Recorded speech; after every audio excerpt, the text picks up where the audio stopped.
Hello again.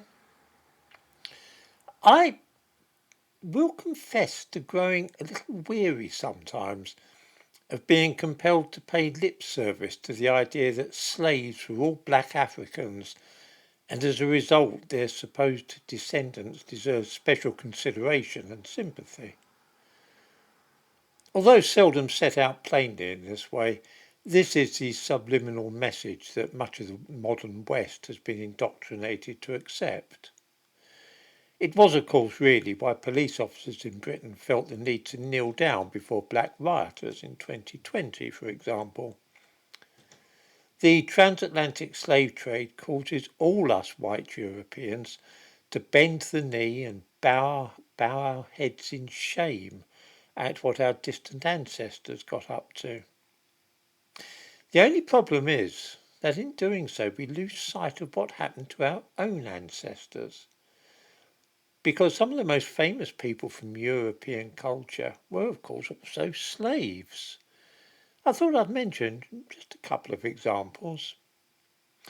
Everybody has heard of Plato, of course, and his influence is immense, extending well beyond philosophy and into areas such as mathematics. Anybody watching this remember learning about the Platonic solids at school? Of course you do. What people sometimes forget is that Plato was a slave for years. Or what about Cervantes, author of what is generally reckoned to be the first novel in the modern sense, Don Quixote? What a famous figure he is in our cultural heritage. Cervantes led an arduous and difficult life. He was born 20 miles north of Madrid in 1547.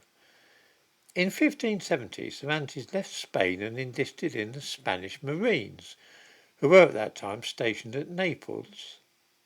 For 5 years he was an active soldier, fighting at various battles against the Turkish navy.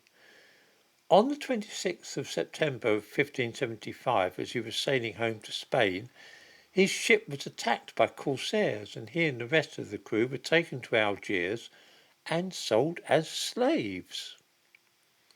He was to spend the next 5 years as a slave. Yes, that's right.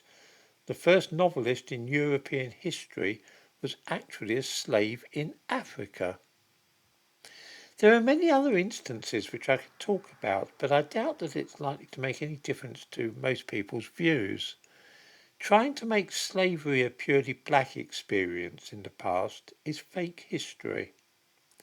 I suspect that an awful lot of people do know this, but don't wish to be viewed as belonging to the far right, and so keep their mouths shut about it. Slavery has been a universal custom across the entire world in the past. In India, China, in Europe, Russia, Africa, both North and South America. The idea that we should make special allowances and hand over compensation to people simply because they are black and their ancestors were slaves centuries ago makes no sort of sense at all. The whole reparations business is a scam, and we're simply too lily-livered to say so.